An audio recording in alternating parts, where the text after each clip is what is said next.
中等点广播讲话让老乡咋咯？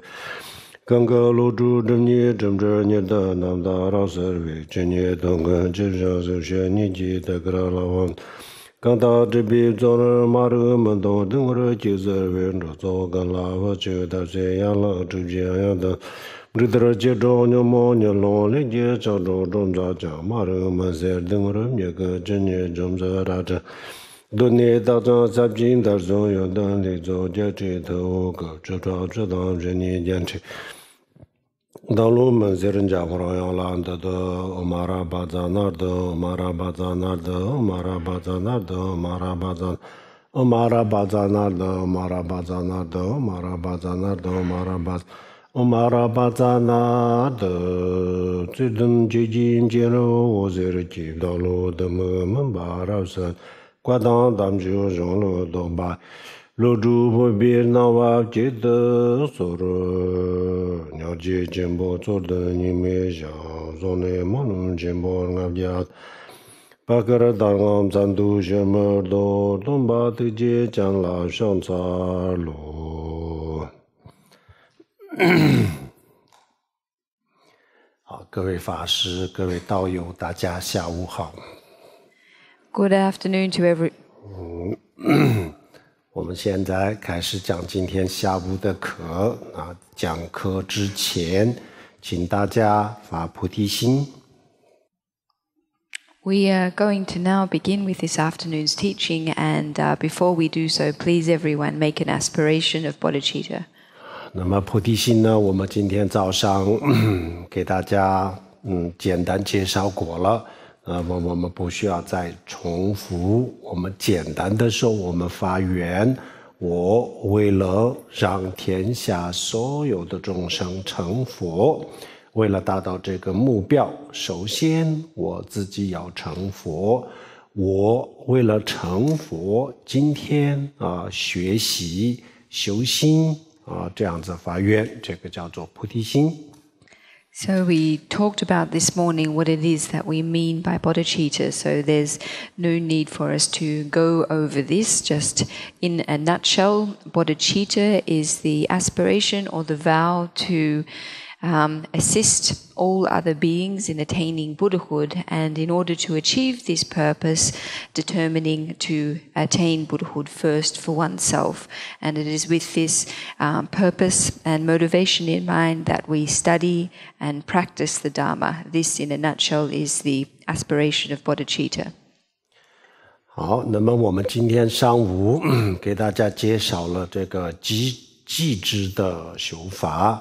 今天下午呢还有一些寂止的一些内容我们今天上午没有讲完的继续给大家讲 So this morning we briefly looked at a shamatha meditation practice, and I'd like to continue talking about this practice now, explaining various things that we didn't have a chance to talk about this morning.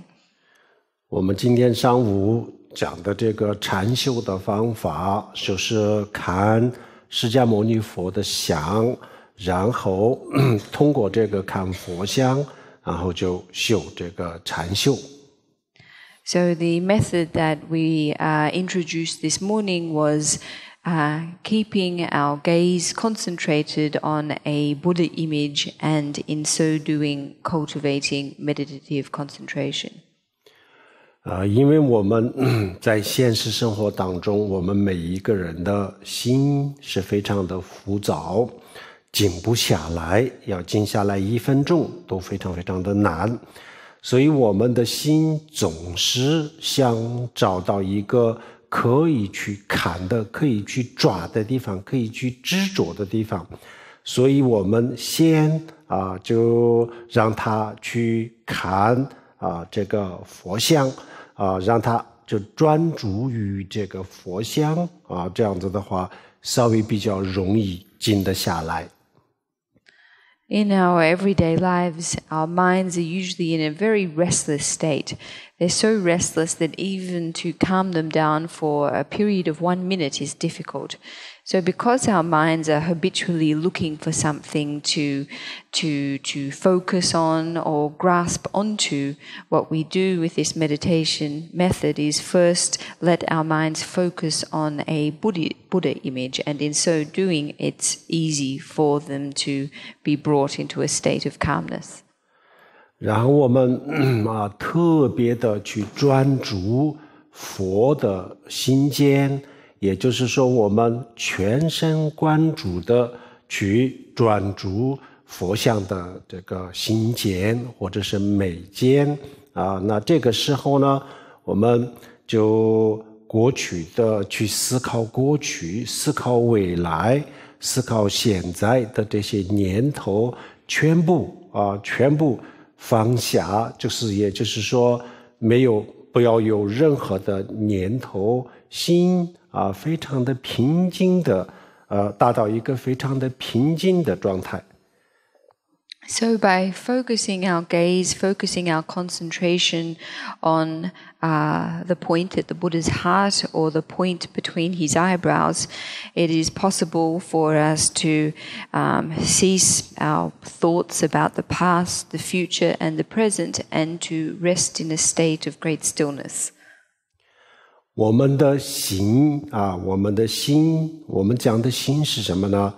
第一个不是大脑，我们不是指的是大脑，大脑这个物体它只是一个物体而已，它只是一个物质而已，不是它。然后第二，也不是我们的这个心脏心脏也是一个物质而已，都不是这些，不是大脑，不是心脏。那我们的心，我们讲的心是什么呢？能够感受这个世界上的所有东西的一个这样子的力量，这样子的能量就在我们的身体里面。那这个能量或者这个力量叫做心。So when we speak of the mind, we're not referring to the brain. The brain is matter. It's material. So we're not speaking of the mind and the brain as being the same thing. Similarly, when we speak of the mind, we're not talking about the heart. The heart as well is simply matter. So when we say mind, we are really talking about that force or that capacity which is able to perceive the entire world around us. 它就像电池里面的电电池里面的电用我们的肉眼看不见它在什么地方，但是仪器可以测量它的存在。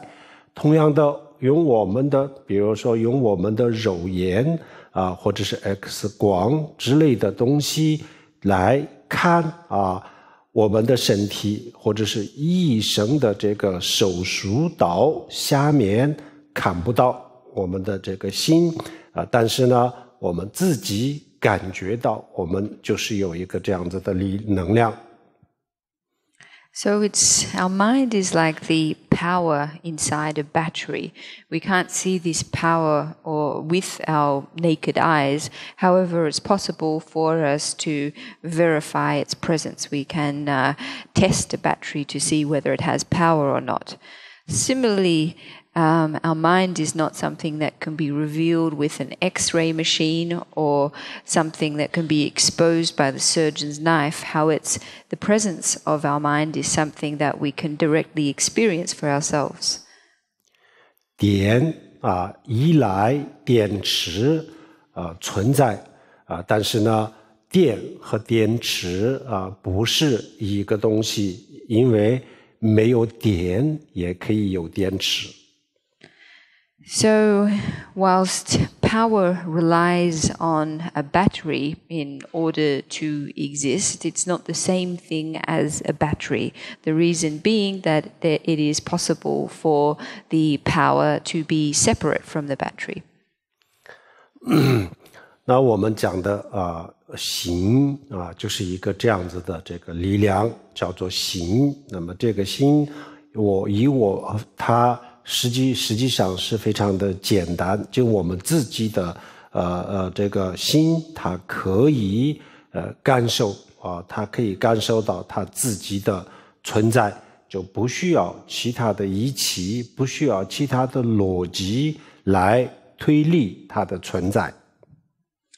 So we can speak about the mind in comparable terms to this.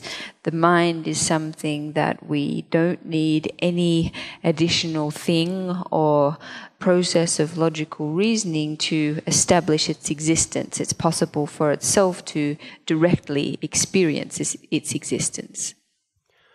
我们的心就像水一样，它是透明的。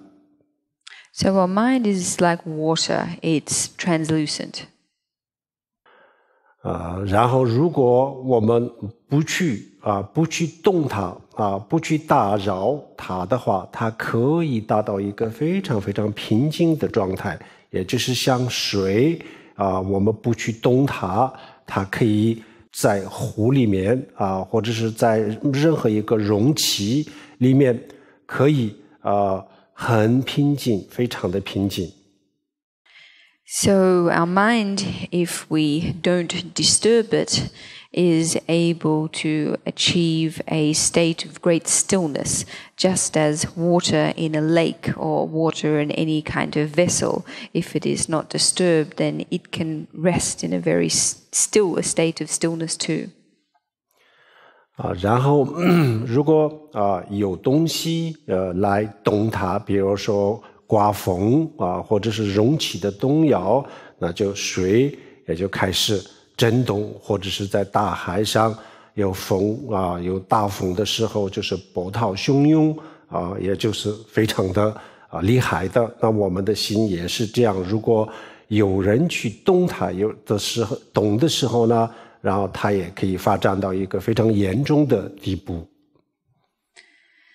However, if we were to move the water or to agitate it in some way, say, for example, wind to blow the surface of water in a lake, or for us to shake the water in a vessel, then it would begin to show sign of movements and waves. And the same goes for our minds as well. If we disturb them, if we agitate them, then it's possible for them to become extremely turbulent. 然后水从液体可以变成固体，从液体也可以变成气体。So water is able to go from a liquid state to a solid state. At the same time, it's also possible to transform from a liquid state to a vaporous state.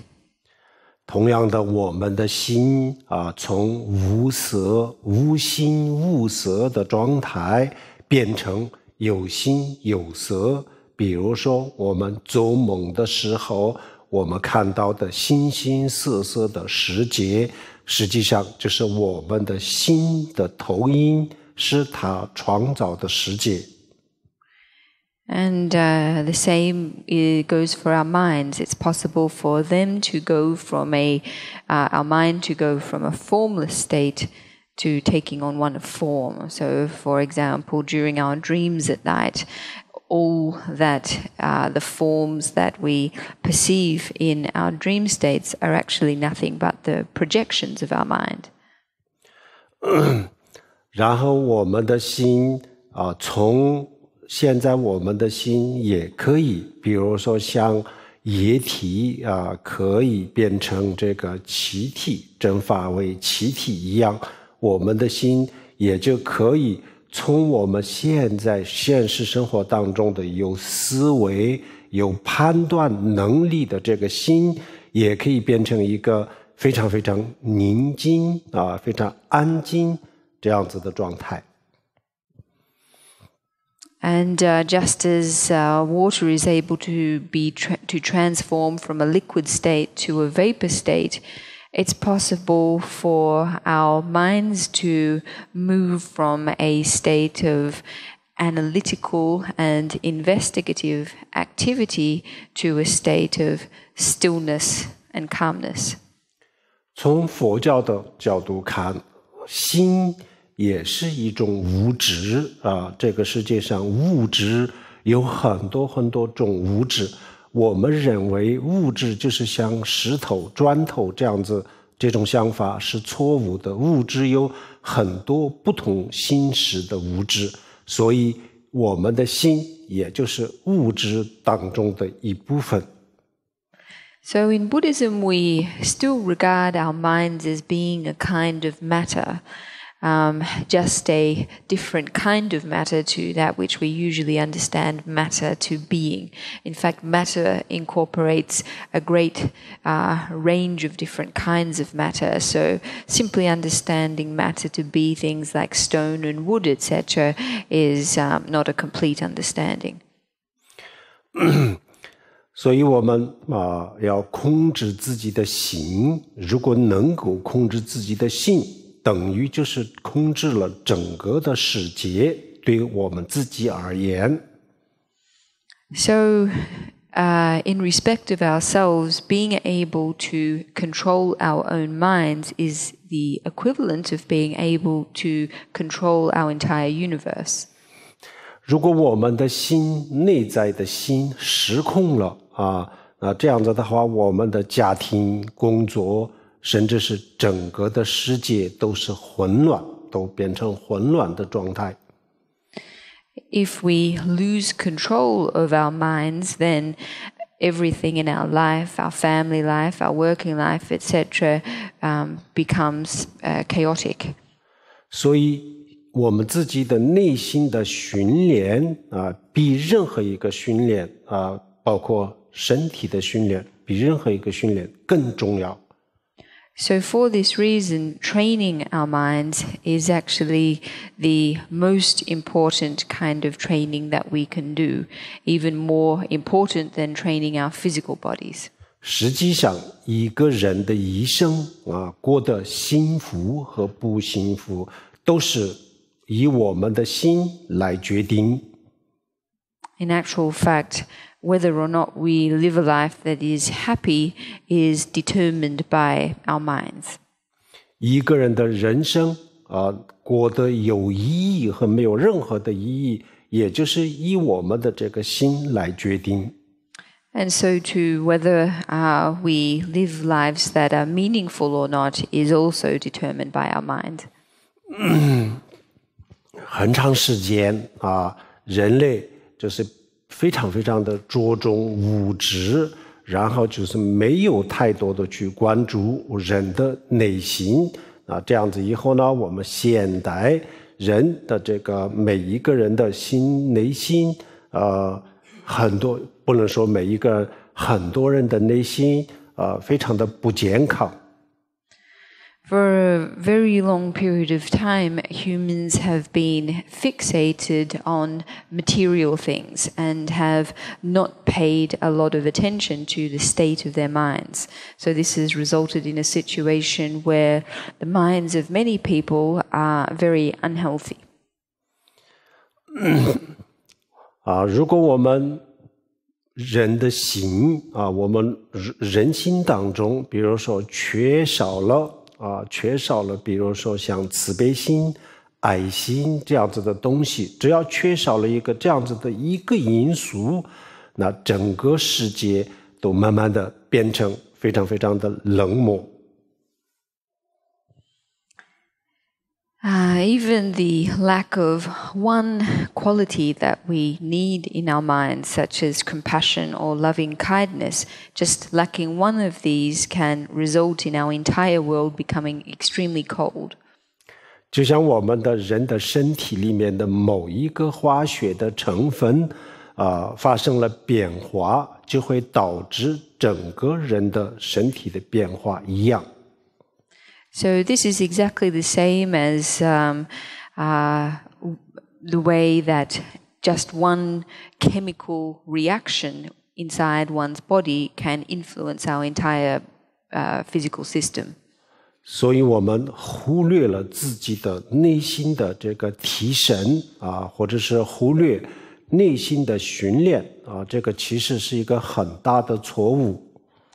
So for this reason, neglecting to train our minds or to improve our minds is a great mistake. 所以我们要花一点时间每一个人都要花一点时间来打坐修行，训练自己的心。So everyone really needs to spend a due amount of time meditating, practicing, and training their minds. 在现实生活当中，我们的心几乎都是一个，比如说一个水非常非常浑浊的状态一样。我们基本上24小时当中深度的睡眠以外基本上就是停留在一个水变成非常浑浊的时候一样，我们的心就是这么混乱浮躁、狂躁这样子的状态。In our everyday lives, our minds really exist for the majority of time in a state that is similar to turbid water. In a 24-hour period, aside from that period of time that we are in deep sleep, our mind exists in a state that is like water on the verge of becoming turbid. So our minds are usually agitated, restless. 现在我们通过禅修的方法把我们的心就是变成这瓶水一样的透明，一样的干净，这个就是我们的工作的目标，训练的目标。So what we're doing here with this meditation is seeking to bring our minds into a state of stillness and translucence. This is how we are seeking to train our minds. 那一个浑浊的水怎么样让它变成一个非常干净的水？大家基本上都知道，就是把它放在一个容器里面，不要去动它，然后呢几个小时以后呢，它自己慢慢的变成了像这瓶水这么干净的。我们不需要其他的仪器来过滤加工，它自己会变成透明干净的。So everyone knows how to make turbid water clean or clear. We only need to put it in a vessel and leave it there. There's no need for us to do anything else to it or to use any other kind of device, such a filter. We can simply let the water rest in the vessel. 这样子最好的方法就是不要去干扰它，不要去动它，让它自己的能力就变成恢复它的原来的状态。So the best approach is not to disturb the water, not to shake it, but to allow its own capacity to restore its original state of clarity. 好，这个方法呢，我们现在就是上午给大家介绍的一样，我们的两只眼睛看在佛像的心间，然后我们的心也就专注于佛的这个心间，然后一动不动，不去思考任何的事情，心它一定会静下来，只不过它的时间不是很长而已，它完全是可以静下来的。So by focusing our two eyes on the point between the Buddha's eyebrows or the point at the Buddha's heart, with unwavering concentration, not giving rise to thought about anything, it is possible for us to bring our minds into a state of stillness. Perhaps this stillness won't last for a long time, but it is nevertheless very possible for us to still our minds in this way. 好，这个时候我们不思考，不去思考不想，什么都不想很多人问我们禅修的时候呢，到底想还是不想？如果要想，那到底想什么？那禅修有很多种禅修，有些禅修是有想，需要去想，需要去思考很多的问题，这是一种禅修。另外一种禅修呢，不想，不去思考，把所有的思维，所有的这些思考全部放下来完全就达到了一个停止的状态，我们的内心达到了一个停止的状态，没有任何的活动这样子心就变成透明的，非常纯洁的，它可以回到原始的状态。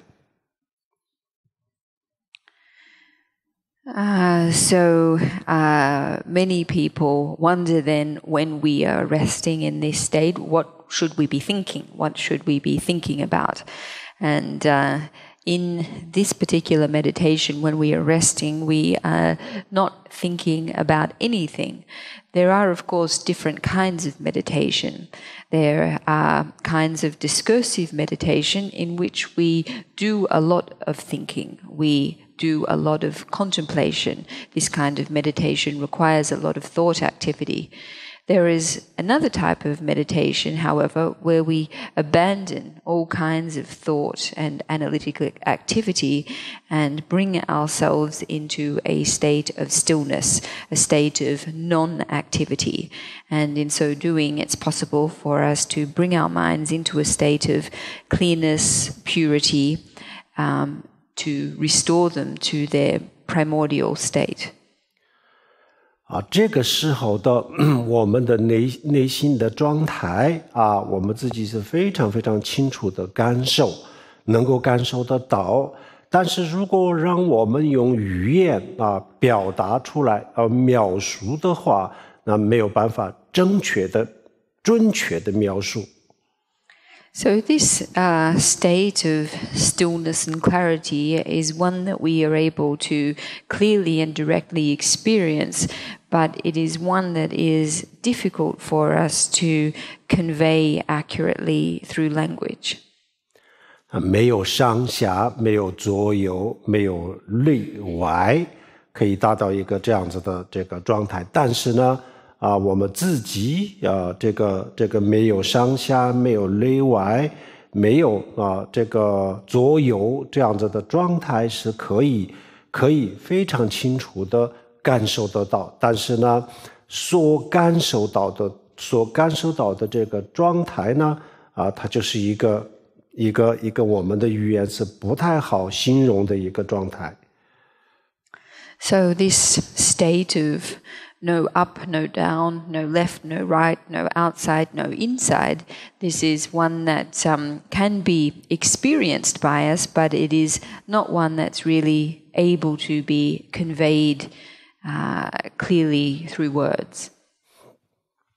这是我们的心的本性，相对而言，这个是我们内心的本性，但是它还不是绝对的本性，绝对的本性还要突破了以后呢，在最深的地方我们会发现它的真正的本来的面目。So this is the basic nature of the mind, or at least from in a relative way. This is still not yet the absolute basic nature of the mind. It's necessary for us to go beyond this and to discover what, in fact, is the ultimate nature of our mind. 在中国大陆的东北有一个冬天有一个叫做冰雪大世节冰雪大世节你们可能很多人也应该是听说过，有些人可能也去参观过。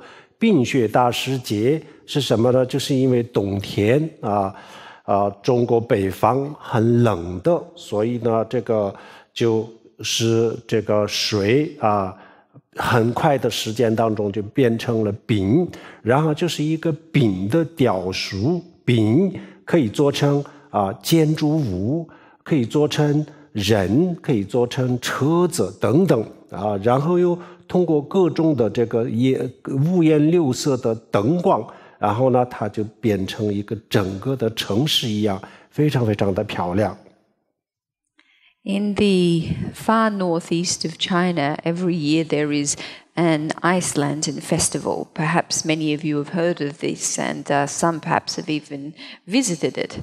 Essentially, in this part of China, it's extremely cold, and so water very rapidly becomes ice. And so during this festival, many ice sculptures are made from the ice. The ice is fashioned into people, houses, cars, etc. And all of these sculptures are lit up by lights of different colors. And this forms an entire city of ice sculptures, and it's very beautiful. 但是这个建筑物、人交通工具等等，就像一个真实的城市一样的东西，实际上都是水，水可以变成一个这样子的城市。So, but all of these sculptures of people, houses, cars, they appear to be like a real city, but in actual fact, they're just made of water. Nevertheless, they are able to appear like a real city. 这个城市最后的时候呢，它会都变成水。In the end, this entire city will be reduced to water. 我们现在可以往左、往右、往上、往下看一看，都是我们的心，我们的心就变成了建筑物、植物、动物以及各种各样的东西。And it's possible for us to look up, look down, look to our left, look to our right, and we can see that our mind is becoming, our mind has become buildings, plants, animals, and so forth. 水它为什么变成了一个城市呢？就是因为有外面的这个温度就是因为这个温度的差别，所以水变成了一个城市。The reason in the example of northeast China that water is able to become a city is because of the temperature conditions that enable this to take place. 我们的心为什么变成了一个宇宙那就是因为我们的五明，就像我们梦见建筑物世界宇宙一样，我们因为有了五明，我们的心也就变成了这个大自然，变成了宇宙，变成了银河系，变成了地球，变成了各种各样的物质。So why is it then that our mind becomes the universe? The reason for this is because of the existence of ignorance, and it's through this that our minds become or take on the appearances of buildings, nature, world, matter. 有一天我们的心也就会开始慢慢的融化。慢慢的融化，它也就像整个就是这个冰雪大世界的城市，最后变成了水一样，我们的这个世界也就会总有一天它会融化。One day, however, our minds will melt, just like the ice city that every year melts back to water. There will be one day when our universe will melt and dissolve too. 融化了以后呢，我们的心就变成了佛的智慧，释迦牟尼佛的智慧。那我们的心就像现在就像冰雪大世界一样，那么这个我们的修心就像这个温度一样，这个修心的温度就上升的时候呢，我们的心也就会开始融化，最后融为佛的智慧。One day, when our minds melt, they will melt into the state of Buddha wisdom. Our minds, however, as they are at the moment, are like the ice sculptures in the ice festival. Our practice, our meditation, is like temperature, the temperature conditions. And by increasing the temperature, our minds are able to melt until finally they melt into the state of Buddha wisdom. 所以我们说控制了我们的心，等于就是控制了整个的世界。So this is why we say that in being able to control our own minds, we are able to control the entire universe. 控制的方法，我们从禅修开始。And in terms of developing the method or a way for controlling our minds, we need to start off with this kind of meditative practice. 好，这个时候呢，我们把我们的心平静下来，不要去干扰它，不要去动它，让它自己慢慢的平静下来。So first we allow our minds to become still, to become calm. We don't disturb them or disrupt them. We just simply allow our minds to. 这时候呢，我们前面已经讲过了，我们每一个人都是一样，我们的心一定它会，我们不要去动它的话，就不需要做任何的其他的动作，只要不去动它只要不去动它，只要不去干扰它，那它自己就会慢慢的会变成透明和纯洁，或者是平静宁静这样子的状态。So everyone is the same, as we have spoken about. Just as long as we don't disturb our minds, as long as we don't agitate them, then it is possible for our minds to exist in a state of clarity, of purity, or a state of stillness and tranquility. 但是因为我们刚刚开始学禅定所以我们的这个禅定的功夫目前非常有限所以我们没有办法这个不干扰它，这个不干扰或者是宁静的这个状态，我们没有办法持续很久。However, when we're just at the beginning of our meditation practice, our ability is extremely limited in remaining in this state. That is, it's extremely difficult for us not to disturb our minds. It's extremely difficult for us to maintain this state of clarity and stillness. 所以就是1-2分钟，甚至是几十秒钟以后呢，我们的这个平静的这个状态会结束结束的原因就是因为另外的一个念头出来了，所以这个念头就干扰了我们的这个宁静的状态，干扰了这个宁静的状态，严重的影响了这个宁静平静的状态，所以这个平静的状态就结束了。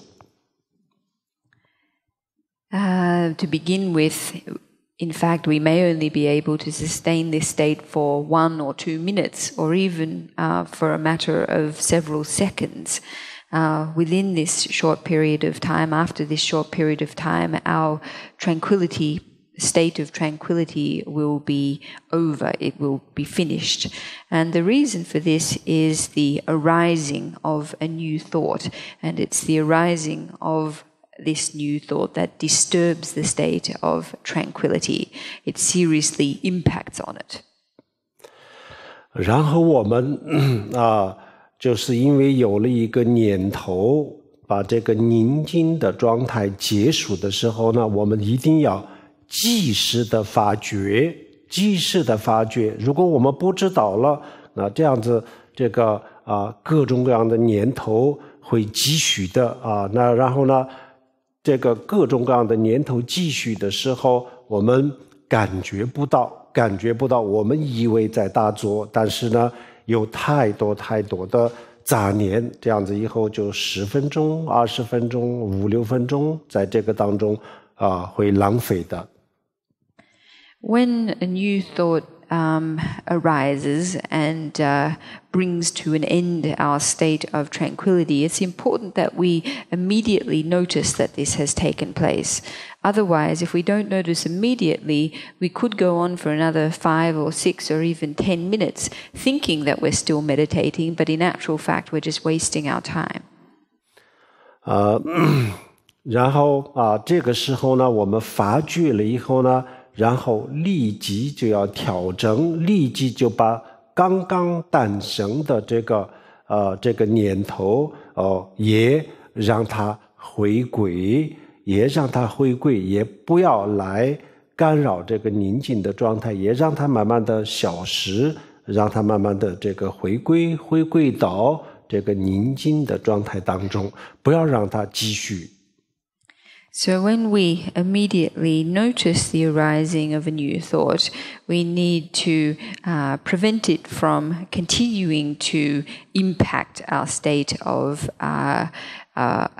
tranquility. So in immediately noticing the arising of a new thought, we need to dissolve this thought.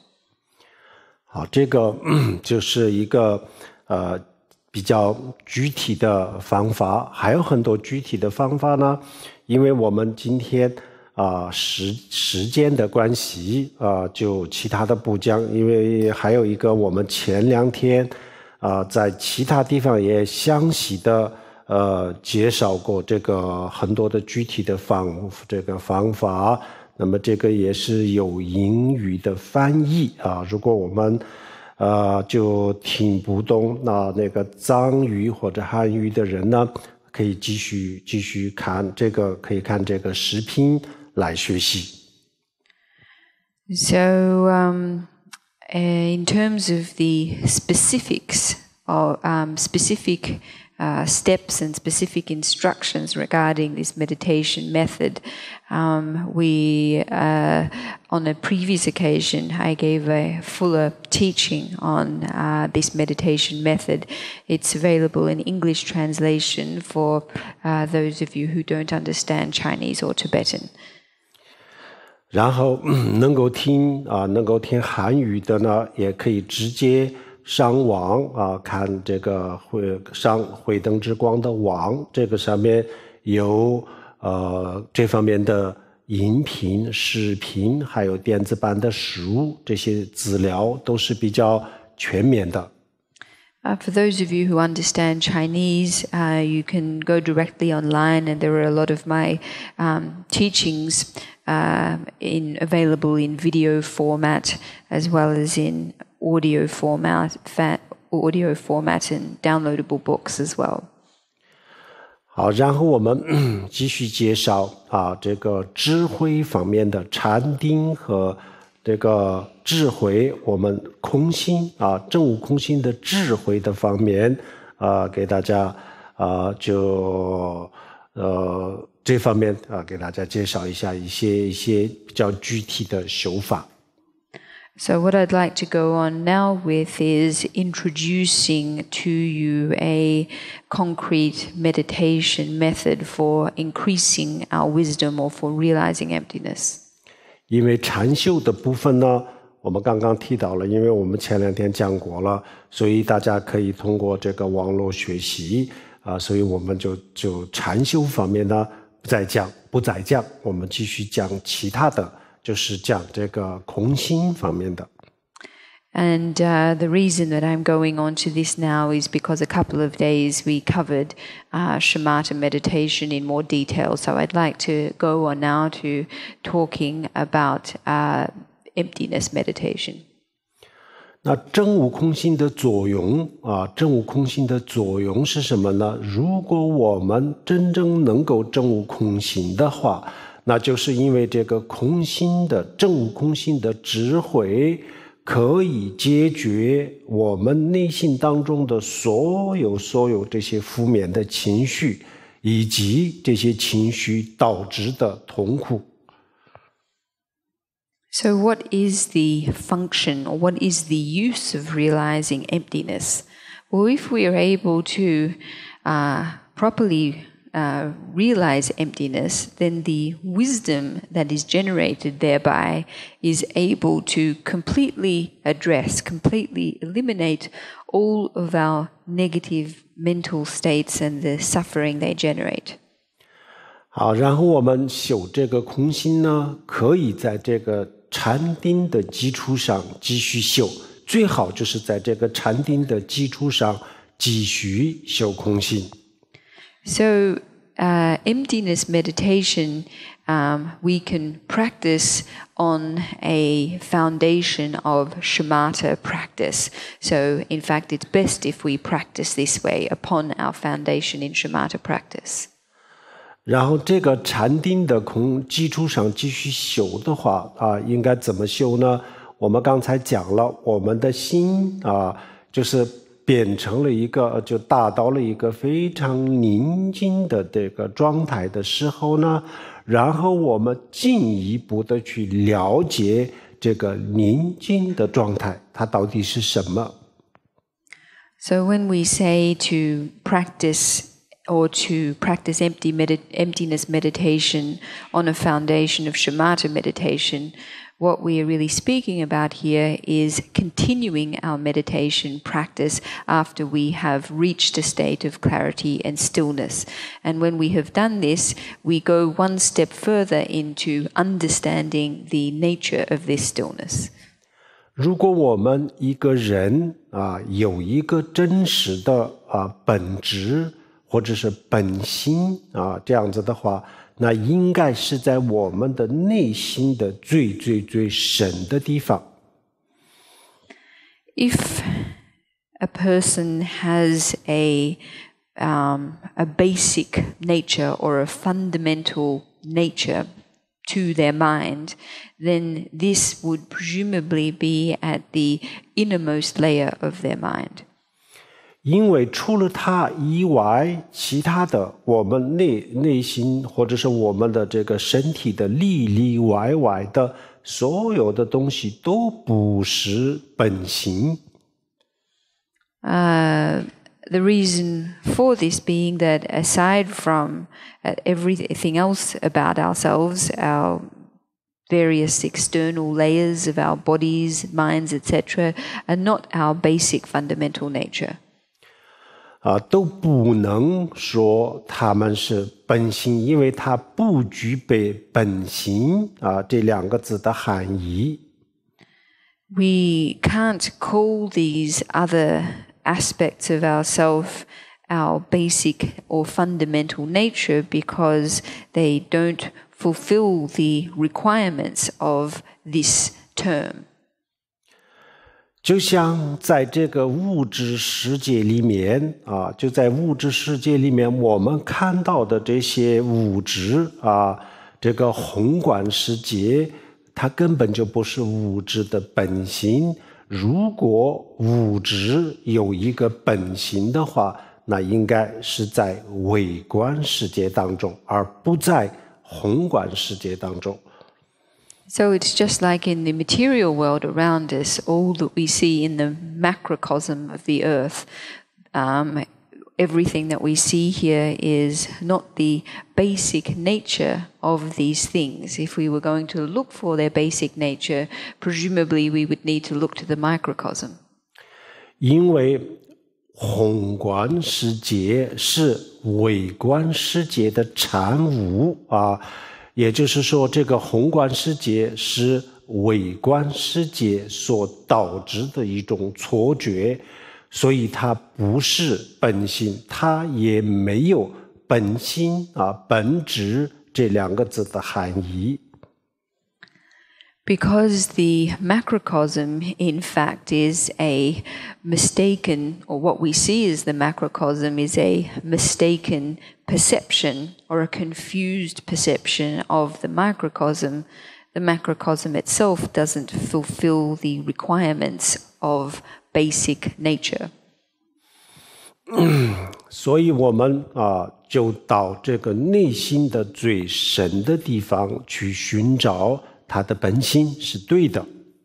So for this reason, to look for our basic nature in the most innermost layers of our mind is the right approach. 因为我们的现实生活当中的我们的这个精神非常的这个浮躁非常的这个暴躁的这个状态，它不是它的本心，它是它的本心的一种反应它就是一种它的本心的反应，或者是本心的产物。So in our everyday lives, our minds, they're restless, they're tumultuous, and so they are not the basic nature of our mind. They are simply a response or a manifestation of this basic nature.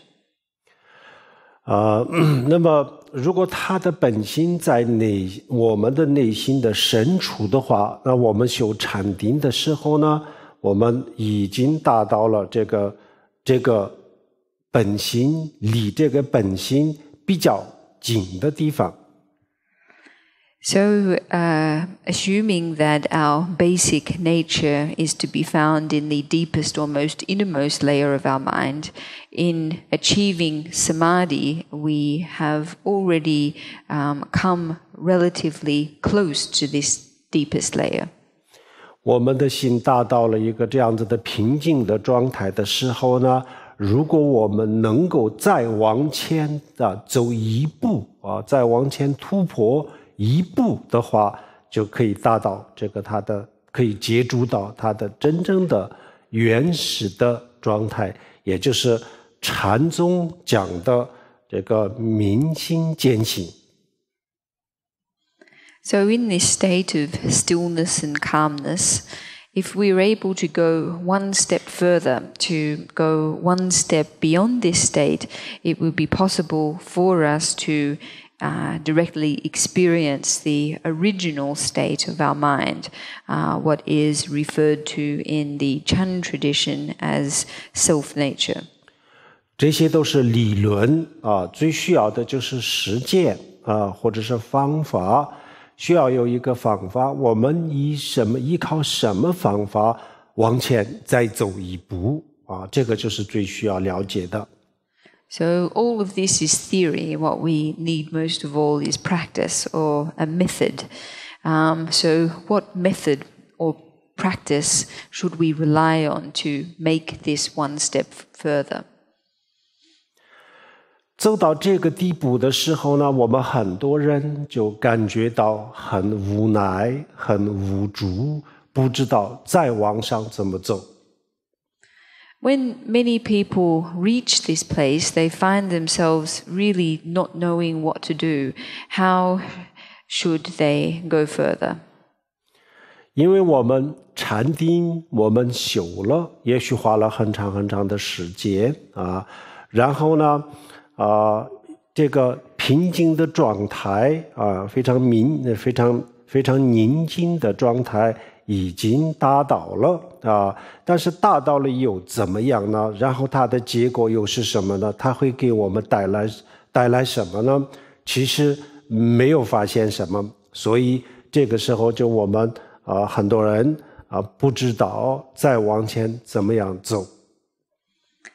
The reason is that many people have spent a long period of time cultivating their meditative stability. They've been able to reach a state of meditative calmness and stillness. However, in having achieved this, what's the result? What benefit does this actually give them? Nothing really. And so many people are not sure about how they should progress beyond this. 就是最后的一步最后的一步没有办法突破，所以就是感到很多人就感到很无奈。So many people, many practitioners, because they're not able to break through with this final step, they find themselves very frustrated. 那这个时候我们为什么感到无奈无助？就是因为我们之前开始修行的时候，这些基础没有做好，我们直接就进入了禅定。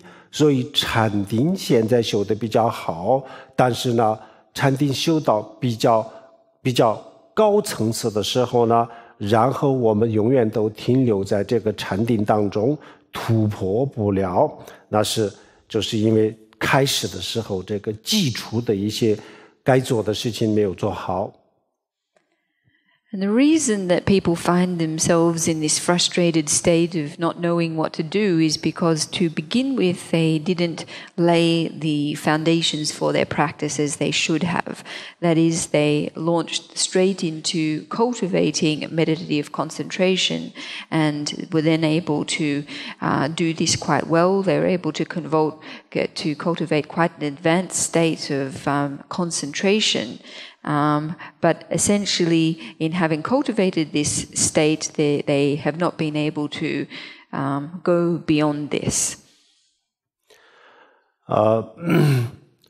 禅修其实禅修它不是佛教特有的早期的印度的这些很多很多的宗教，除了佛教以外的这些宗教，他们也可以达到这个禅定的很高的境界。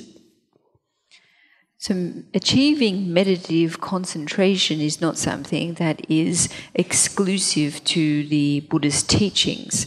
In ancient India, for example, there were a number of Indian spiritual schools whose practitioners were able to achieve a very high level of meditative concentration.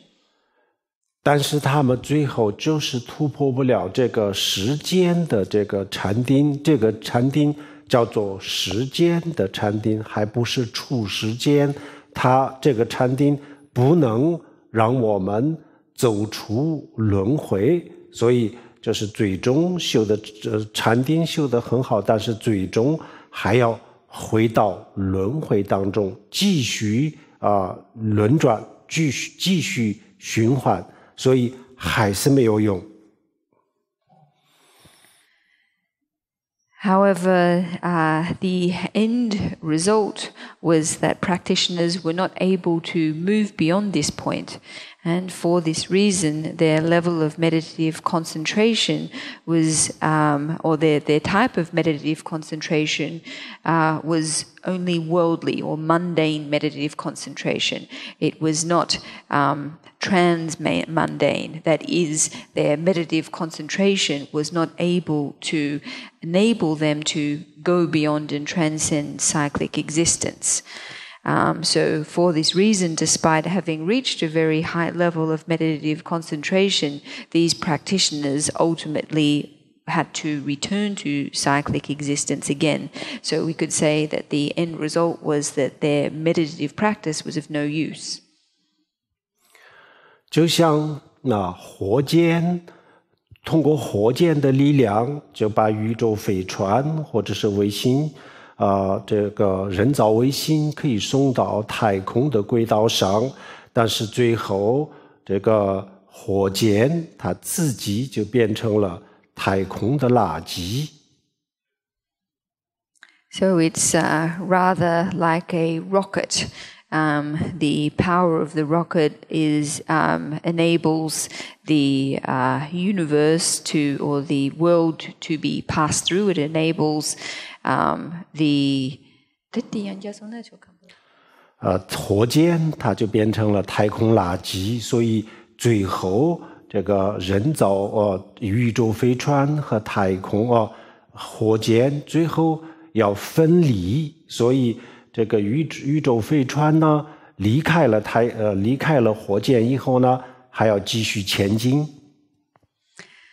So, just as a rocket is able to convey a spaceship into out of space, ultimately the rocket itself becomes rubbish in space. The spaceship itself has to continue onwards. 同样的，我们通过禅定的力量，可以把我们推到离本心离明心见心很近的地方，但是最后我们还是要突破这个世俗的这个禅定必须要离开它，然后呢，我们把世俗的禅定突破了以后呢，然后要继续前进。So it's the same with our meditation practice. So whilst meditating, cultivating meditative concentration is able to convey us to a point where we are very close to realizing the basic nature of self. It is necessary for us ultimately to go beyond this kind of worldly meditation practice and take one step further. 然后就是跟这个世俗的禅定分离了以后，继续往前走，继续前进的是谁呢？就是证悟空性的智慧。证悟空性的智慧要突破世俗的禅定，然后要继续往前走。So, what it is that parts from the worldly the cultivation of worldly meditative concentration is the wisdom of realizing emptiness. This is what parts us from this worldly meditative concentration and continues to take one step further. 这个时候证悟空性的智慧能不能离跟这个世俗的禅修分离突破，就要看我们刚才讲的当初的这个修行的基础。如果当初修行的时候，这个基础的修法没有修好的话，那个时候呢，就是没有办法跟这个世俗的禅修脱离就超越不了，突破不了，所以呢，就是从轮回当中走不出去的。Whether or not the wisdom of realizing emptiness is able to separate from our worldly meditation cultivation, that is, whether it's able to go beyond it, to transcend it, really depends on the foundations of our practice. And if we haven't laid these properly in place, then it won't be possible for us to transcend this level. 基础的这些修行力量是什么呢？就是出离心像从藏传佛教的角度来讲，先修思前行培养出离心。So, what in terms of our foundational practice, what is it in these practices that supplies the power for this later part of our practice? Well, the first thing is renunciation. So in Tibetan Buddhism, we cultivate the 4 external preliminaries in order to cultivate renunciation. 然后这个修完了以后，就修无家心先修大乘佛教的皈依，然后第二就修菩提心。And then we move on to the 5 inner preliminaries. So first accumulating or practicing refuge, and then bodhicitta. 然后再修第3，就是修金刚萨埵的忏悔的方法，来把我们过去的所有的这些罪过清净干净。The third of the internal preliminaries is Vajrasattva confession practice, which enables us to purify our past negative karma. 然后就修这个曼修曼扎罗，那通过这个曼扎罗积累福报就所有该具备的这些资粮全部具备，这叫做积累资粮。资粮就是比如说我们到某一个地方，我们要飞到某一个地方的话，我们需要买机票，那买机票需要钱，那我们先去赚钱，先去赚这个买机票的钱一样。我们要证悟空心的话，就需要一定各方面的这个力量。那么其中一个就是资粮，那就首先供这个曼荼罗积累资粮。The fourth of the 5 internal preliminaries is mandala offering, and we do this to accumulate merit. Just as if we want to take an airplane somewhere, we need to have a ticket. In order to get the ticket, we need to have the money to pay for it. So the first thing we do is set about earning money to buy the ticket. In respect of realizing emptiness, we need different energies to support us in this process. So mandala offering enables us to accumulate the necessary merit. 然后第5个最后一个叫做上师瑜伽。在这个证悟空心的这个当中呢，过程当中呢，上师给我们的这个加持力量是一个非常非常重要的。如果没有上师的加持还有就是这些我们忏悔还有积累资粮这些方面没有做到位，那么这样子的话，我们就是不能突破这个世间的世俗的这个禅定。这个时候我们已经走到了最高点，但最高点就突破不了。And then the 5th of the 5 inner preliminaries is the practice of guru yoga. In the process of realizing emptiness, the blessing and the power from our teacher is extremely important.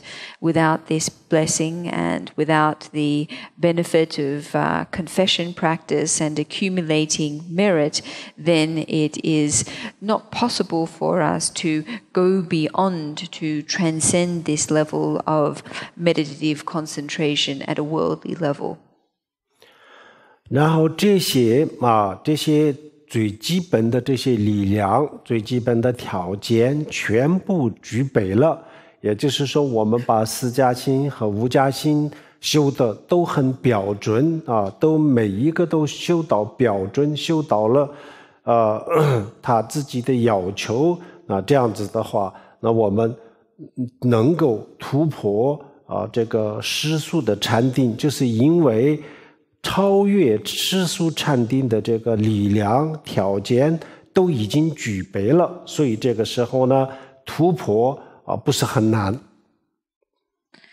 So these 4 external preliminaries and 5 inner preliminaries are the energy or the conditions that we need to have in place.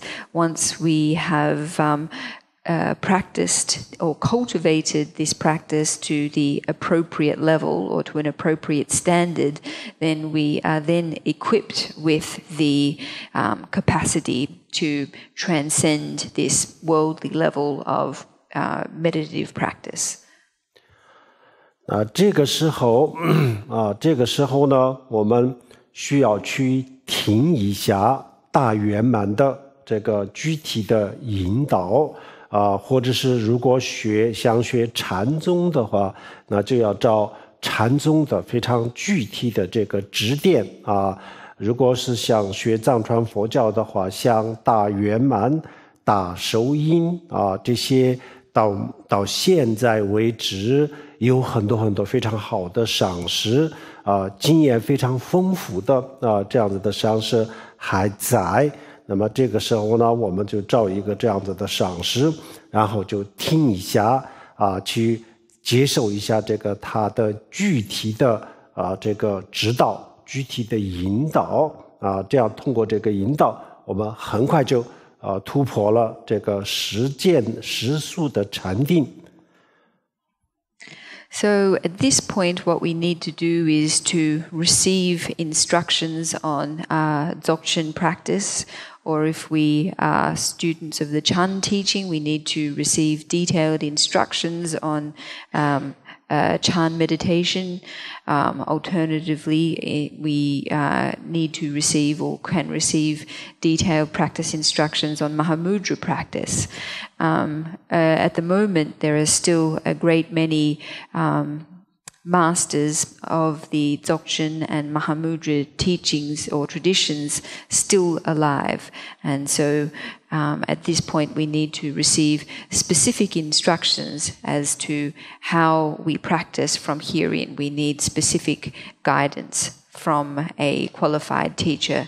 And once we receive this, then it is possible for us to transcend and go beyond very quickly this worldly level of meditative practice. 好，这些每一个步骤、每一个环节都做得比较标准，这样子的话，这样子一步一步往上走。修心是非常非常有把握的，一定每一个人一定会证悟的，会突破的。If every practitioner proceeds with each step and each stage one at a time and completes each stage and each step to the requisite standard, then it is guaranteed that they will realize the nature of emptiness. 然后我们简单的说一下这个，在这个达到了这个禅定的时候，禅修达到比较高峰的时候呢，然后再进一步的去做什么，进一步要去做什么，这个简单的说一下。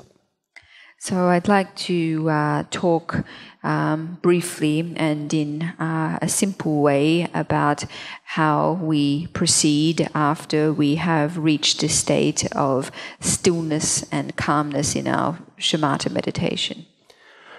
这个时候呢，我们的心已经变成了像透明的水，非常干净的水一样，它已经达到了这个地步了。但是呢，这个透明的水到底它是什么，我们还没有弄清楚，我们还没有搞清楚。这个时候呢，我们进一步的去了解它原来就是一个很浑浊的状态，它慢慢就变成了一个非常平静非常纯洁这样子的状态。但是这个纯洁的东西到底是什么，我们这个时候还没有搞清楚。So our mind now exists in a state of clarity, just like water in a very still state. However, we still haven't gained a complete understanding of the nature of this stillness, the nature of this clarity. So it is necessary for us to go one further step in terms of understanding this. That is, originally we had water that was turbid, and then we brought it or let it become clear and still and its nature. However, what the nature, in fact, of this purity is something that we still need to gain an understanding of. 好，这个方法到时候我们禅定修得比较好，心比较平静的时候呢，然后我们在这个基础上开始观察，开始了解自己的这个心，就是它的本质。这时候呢，我们拿什么东西来看我们自己的心？眼睛、耳朵都不行的，这些5个感官都看不到我们的心。那唯一的直接能够感受到它的本质的是他自己，所以让他自己去了解他自己。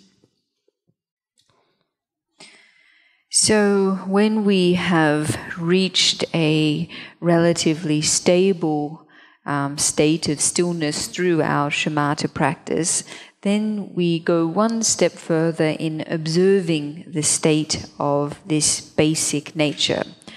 And what is it that we use to observe this basic nature? Is it our eyes, our ears, or any other one of our five senses? The only thing, indeed, that is able to experience the mind is the mind itself. And so at this point, we let our mind understand itself.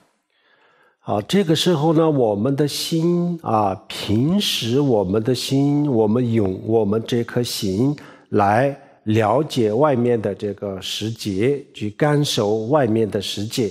那么现在呢，不是往外面去了解感受，往里让他自己去感受他自己，让他自己去体会一下他自己，也就是说让他自己去看一下他自己到底长什么样子。So usually our mind is looking into the external world and is focused on understanding the external world. However, at this point, the mind is looking in on itself. It is experiencing itself. Essentially, the mind is taking a good look at itself to see what it is really like. 我们开始了解的时候呢，比如说我们的心往回他看自己的时候，就会有两个情况，除了这两个情况以外呢，不会有第三个第一个是什么呢？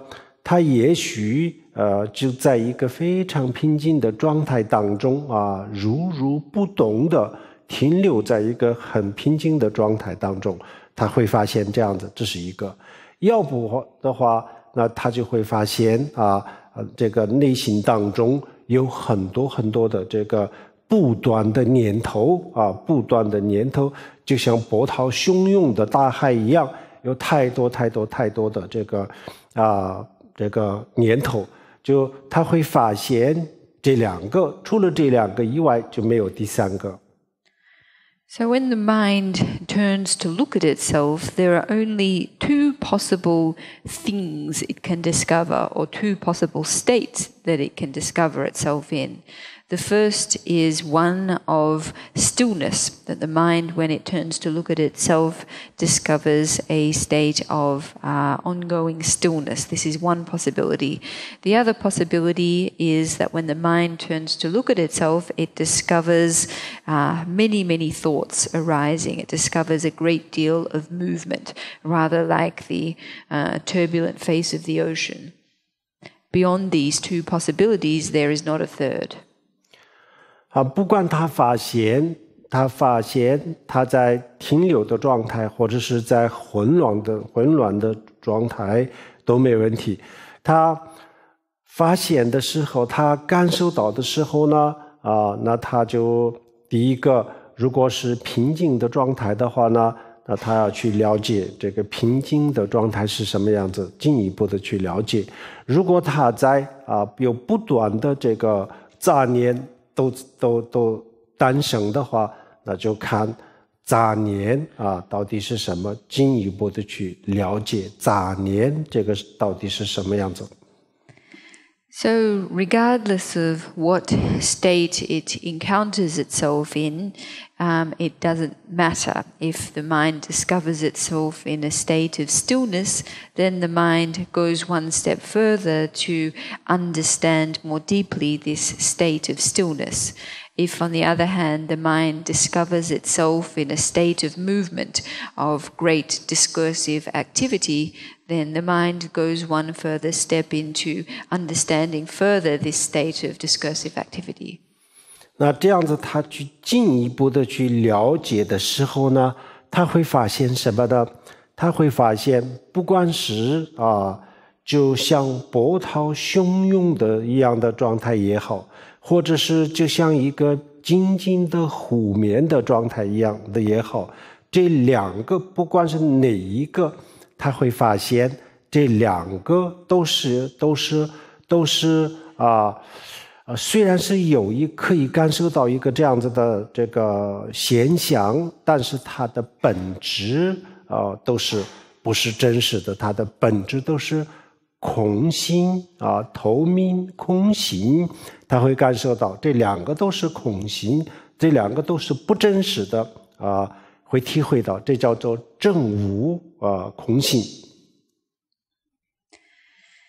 So when the mind takes one further step to examine either of these states, regardless of whether it is the mind in a state of a raging ocean or the mind in a state of a very still lake, even though the mind may encounter the phenomenon of either of these two, neither of these states are the essence of the mind.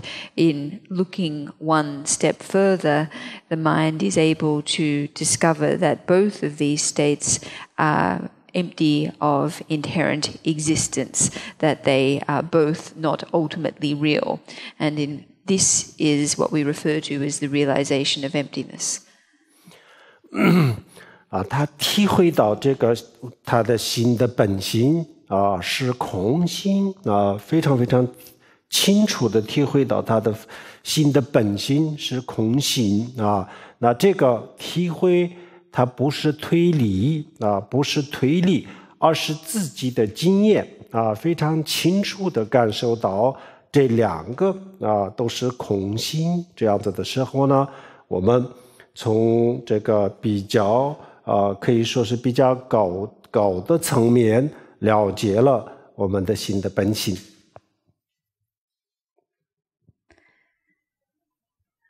So when the mind clearly experiences its basic nature as emptiness, this is not something that is done through reasoning or any discursive reasoning. This is a direct personal experiencing that both of these states of the mind are empty. So this is a realization of the emptiness or the realization of the basic nature of mind from a relatively advanced level. 这个时候呢证悟了空性的时候，那它的作用是什么呢？这时候我们从一个这个噩梦里面醒过来了一样，然后我们会发现万事万物它都是我们的心的一个投影，那么创造这个万事万物的这个创造者，它本身也就是一个虚幻的，也是一个虚幻的一个虚拟的东西，而不是一个真实的东西。这个时候呢，他会发现万事万物，包括这个宇宙世界，包括我们的心都是一个虚拟的世界非常清楚地体会到它这是一个虚拟的世界。So what is the use or the result of realizing emptiness? Well, it's really just the same as waking up from a terrible nightmare. In realizing emptiness, we understand that every single thing is merely just an appearance or a projection of our own minds, and that our minds are the creator of all this which is illusory and not real. So both the external phenomenal world and our minds themselves, that they are both illusory in nature, is something that we gain clear experiential understanding of. 这个时候所有的烦恼，比如说嗔恨仇恨生气贪婪等等，这些所有的烦恼都是就像一个轻轻的风吹过去了一样就不会给我们留下任何的痕迹，也就是说，这些所有的烦恼，它失去了它的力量，所以这些烦恼就根本就不能影响到我们。So the result of this is that all of our afflictions, all of our negative emotions and mental states, whether it be anger or hatred or greed, appear to us only as a light breeze. They pass over us, but they're not able to leave a lasting trace. That is, they are stripped of all their force and power. 然后这个时候呢，我们把所有的烦恼都断掉了，断除了。就断除的意思就是说，这些烦恼，任何一个烦恼都不会影响到我们。然后再往前走的话，烦恼它本身也就慢慢的会减少，甚至最后会消失。So the effect of this is the elimination of our suffering and affliction. That is to say, that our afflictions from this point are not able to affect us, and then as we continue or sustain this practice, the suffering or affliction themselves will gradually become increasingly less. 这个时候呢，我们有些人就会担心那这样子我们是不是对这个世俗的生活也就失去了心性不感兴趣？那这样子我们是不是也就是享受不到这个生活给我们带来的幸福其实这个担心是不需要的。这个时候呢，我们的生活就更加的，我们生活的品质更加的提高。这个时候呢，可以享受到更高级别的幸福和快乐。So many people worry that at this point they will lose interest in their worldly lives, that in realizing emptiness they'll no longer be able to enjoy happiness in life. However, there's really no reason for this worry. The reason being that from this point onwards we are able to enjoy an even higher kind of happiness or a higher level of happiness. 然后这个时候还有一个呢，当我们自己从这个噩梦当中醒过来的时候呢，我们会更加的关心关爱还在继续做噩梦的人，还没有醒来的人这就是说大乘佛教讲的证悟空性以后对众生会有更加的慈悲心的意思。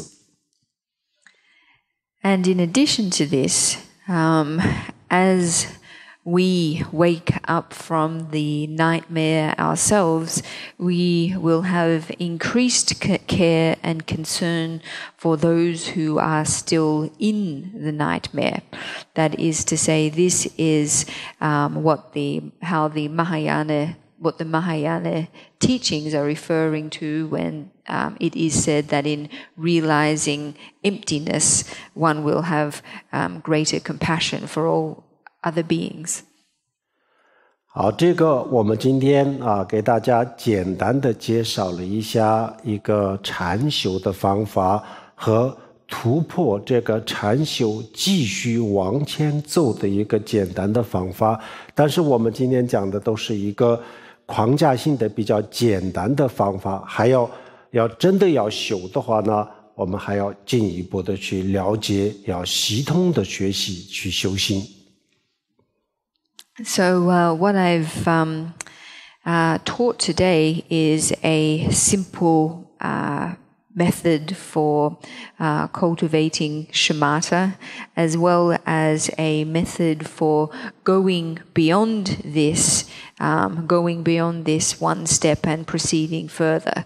What I have presented, though, is a relatively simple outline or a simple approach. If this is something that you really intend to practice, then it's necessary to study and learn about this further. 这些就是正确的路，解脱的道，就是佛教的精华，这叫做大乘佛教，这叫做佛教，这就是佛教的重点核心的思想。所以我们真的想学佛的人就是要学到这些，而不要经常就这个搞太多的新式的东西就更严重的还有商业化的东西，因为我们佛教界这个搞商业化的东西现在就越来越多，非常非常的严重。然后呢，形式化的东西也很多形式化的东西呢，就是像我们搞很多非常非常隆重的法会，还有很多这方面的，但是没有什么实质的像慈悲、智慧我们的佛教讲的这个佛教的核心比如说我们刚才讲的这个心识是什么呢？就是含金量不高的这些活动。含金量的金是什么呢？就很简单两个，一个是慈悲心、菩提心、慈悲心，另外一个是智慧没有这个智慧，没有慈悲心也就是说不能给我们带来慈悲心和智慧的这样子的活动基本上都叫做心识的活动，心识上的活动。然后呢，就跟金钱有关系的这些呢，不仅仅是心识，而且是这个商业化。那在这样子的商业化的活动和心识化的活动当中，佛教的核心就慢慢大家都找不到。所以呢这个在某种程度上，实际上我们自己在破坏佛教所以我们真正的想学佛的人，必须要知道释迦牟尼佛他自己的思想，释迦牟尼佛他自己的这个观点是什么，这个必须要弄清楚。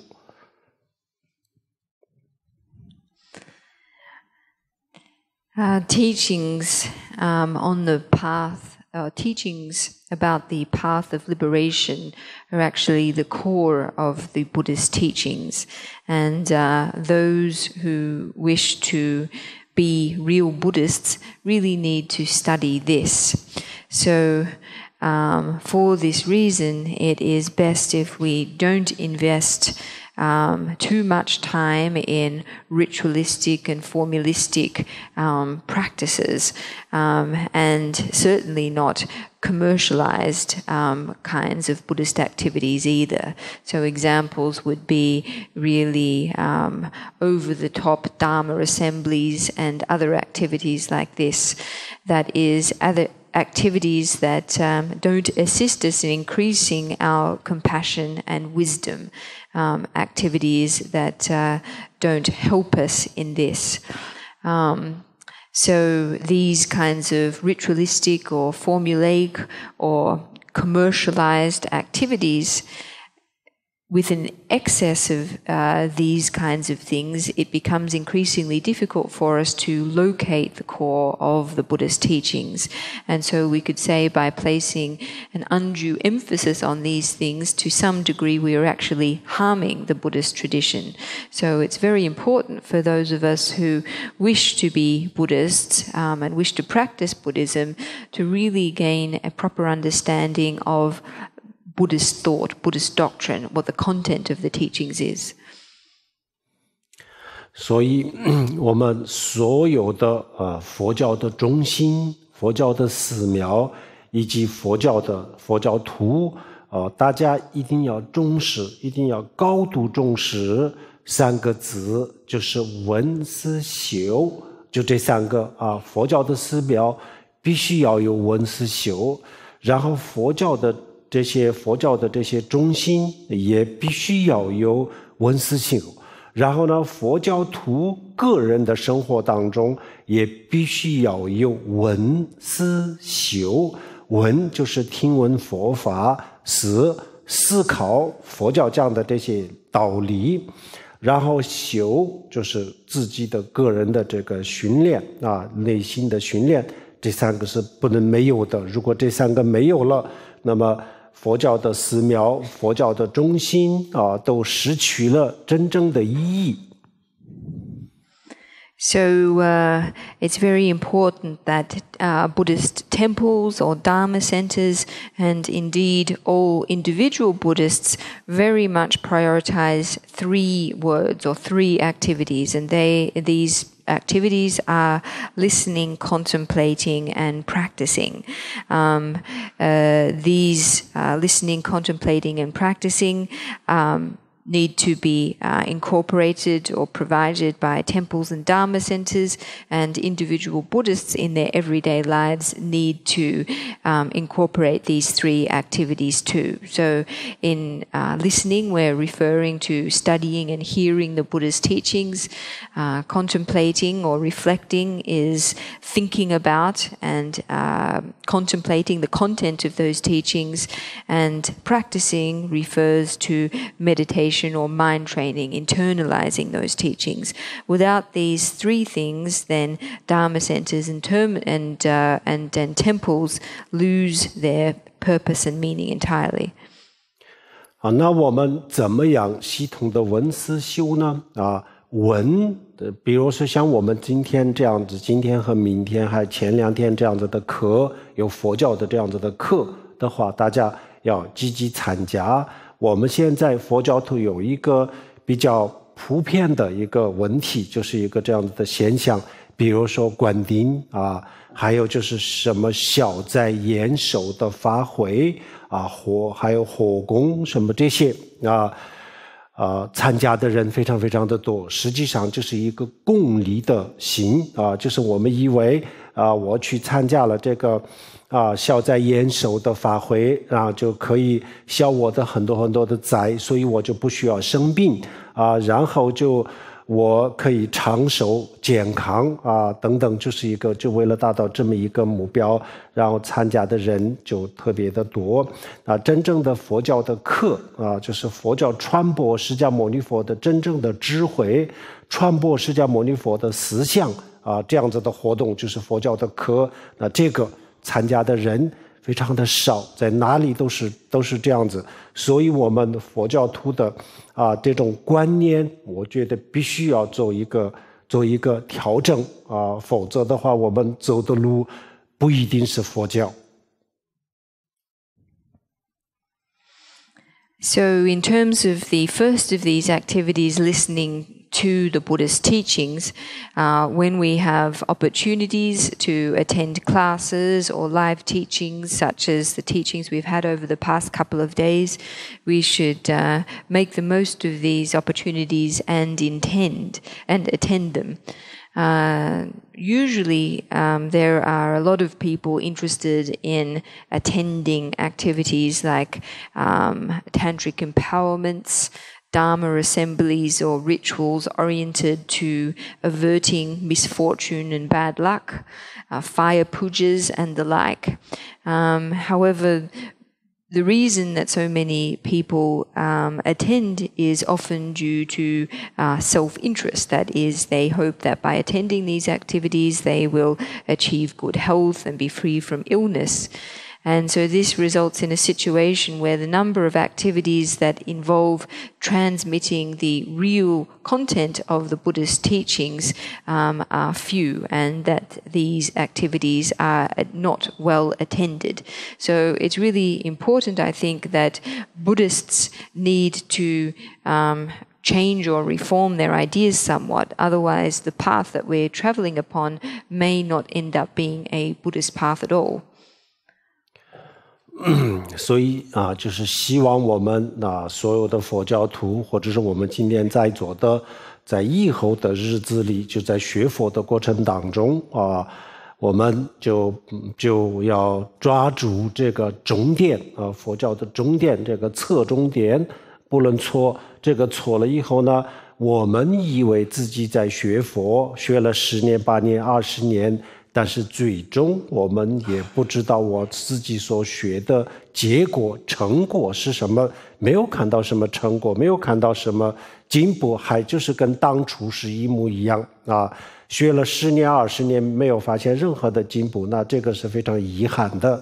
所以我们真正的去学佛的话，那一年比一年有进步的，有进步。这个进步是自己能够看得到的啊，能够看得见、摸得着的这样子的进步。所以，我们所有的这个佛教的中心、佛教的寺庙，以及我们佛教的各种各样的这个团体，要强调这个闻思修，这样子才能够一方面呢，自己在这个佛教学佛的过程当中，可以不断的提升自己的这个自己的智慧和自己的这个慈悲心的层次可以不断的可以提升。另外一个呢，我们也可以在这个现代社会当中，可以帮助很多很多的人可以帮助很多的人。所以我们烧香拜佛这些就不需要太多，但是呢，也并不是说完全不需要烧香拜佛也可以。这是我们对佛的一个恭敬，我们对佛陀的一个表达了一个我们自己的对佛陀的一个恭敬的一个态度可以有烧香拜佛可以有，但是呢，烧香拜佛不解决任何的问题。我们烧了一辈子的香，那我们的烦恼一点都没有减少。所以如果我们说现在我没有任何的进步，但是未来会有，那也不一定。现在没有，未来突然间会不会有也说不清楚。所以因和果都是相应的。如果未来要即将发生什么事情的话，应该有一点点前兆。比如说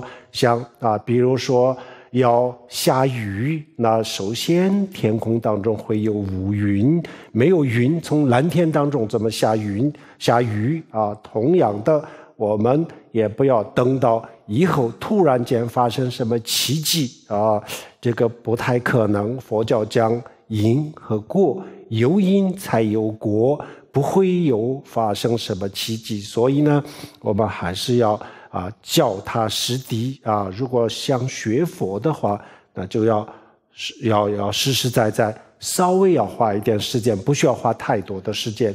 当然如果能够花很长时间的话，那有更多的收获。但是呢，我们把时间分配好生活工作，然后就是修行，把时间分配好，这样子的话，每一个人的学佛都有明显的进步，这叫做自利利他。这样子我们自己有进步的时候呢，我们也可以帮助更多的人，这叫做自利利他。这就是大乘佛教的精神希望大家重视这3个字：闻思修。So it's my sincere hope that from now onwards that all Buddhists grasp the main point or the main content of the Buddhist teachings and are not mistaken. That is that they don't spend 8 or 10 or potentially 20 years thinking that they're Buddhists and practicing Buddhism, but ultimately not having any results after 10 or 20 years of so-called practice, still being the same as they originally were. If this is the case, it's indeed an extremely regrettable outcome indeed. With real practice of the Dharma, we can see progress every single year, and this is progress that we can know for ourselves. It's extremely tangible.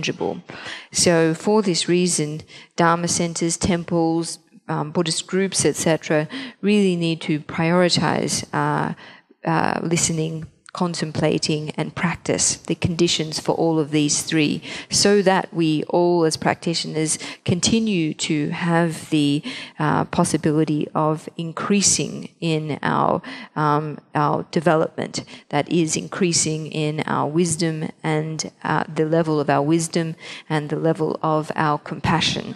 Through doing so, not only will we be increasing our own wisdom and compassion, but we will also therefore be in a position to better help others. So in terms of ritual practice, like making incense offerings and so forth, this is not to say that we don't need any of this or that it's not good. Of course, making incense offerings is a sign of respect and reverence. It's an expression of our attitude. It's fine. However, making incense offerings in itself isn't able to solve any problem. It's possible that we can make a lifetime of incense offerings and yet not experience any reduction whatsoever in our own suffering. So it's important that all of us as Buddhists spend time, allocate time for our practice.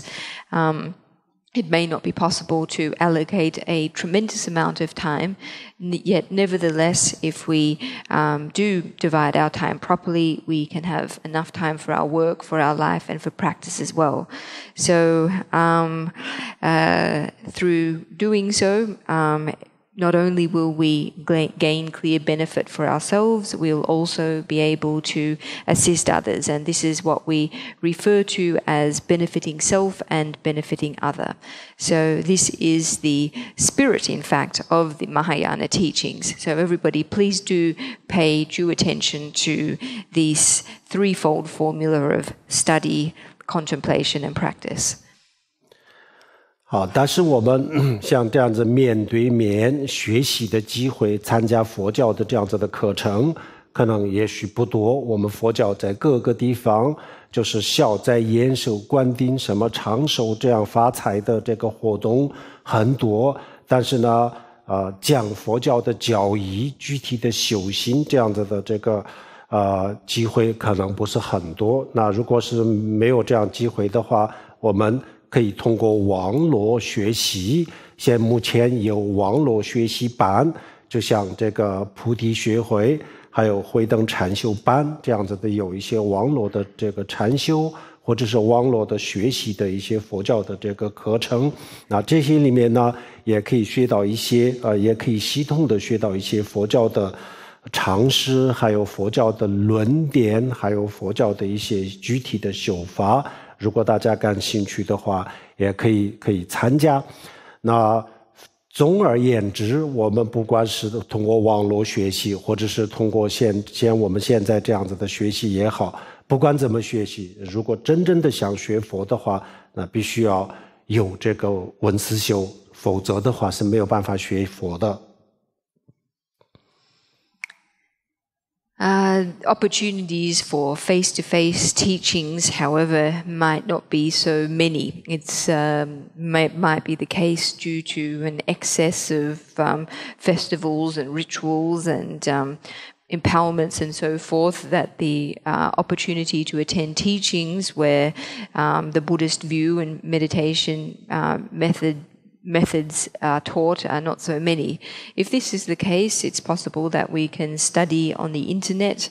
There are online Dharma study communities such as the Puti Xiehui and the Huideng Chanxiu Ban that are potential options. Through in either of these groups, it's possible to systematically study Buddhist theory, general knowledge, as well as some practice methods as well. In any case, whatever the situation may be, if we really do want to study the Dharma, it's necessary that we do pay heed to the study, contemplation, and practice of the teachings. 好，我们学习可以通过网络学习，然后通过网络学习，大家可以修四加行和五加行。So even though it may be possible to study via the internet, 家清的这个仪轨叫做开显解脱道，大圆满的前行仪轨，开显解脱道。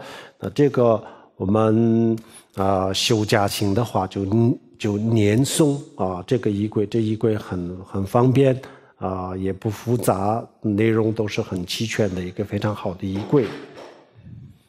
So the name of this transmission is the Luminous Path to Liberation. It's a transmission for the Dzogchen preliminary practices. It can be relatively easily recited. It's not particularly long, and yet it's extremely comprehensive. 好，这个仪轨的具体的念诵的方法，或者是这个修行的方法啊，慧灯之光啊。能够看得懂中文的，就可以看《慧灯之光》第2本啊，里面讲得很清楚。For those of you who can read Chinese, how we go about reciting this liturgy and practicing it, I've written a chapter in the 2nd volume of my Wisdom Light book series that addresses this. 那其他的我们不能看这个韩文的，可以看英文版的大圆满的前心啊，谱线上是眼角，还有就是大圆满前心的前心备忘录啊，这些都是非常具体的修行的引导文。For those of you who don't read Chinese, then you can read English versions of the words of my perfect teacher, as well as other introductions to the Dzogchen preliminaries as well. 好，我们最后大家做回向。So we are now going to dedicate our merit from today's teaching. 说能得一当着这把年都内你别那能把些。Kirga Naji Walong Juba, Jabim Zolin Joa Jorisho, Oma Ahom Banzer Bama Sada Hom, Oma Ahom Banzer Bama Sada Hom, Oma Ahom Banzer Bama Sada Hom。谢谢大家，阿弥陀佛。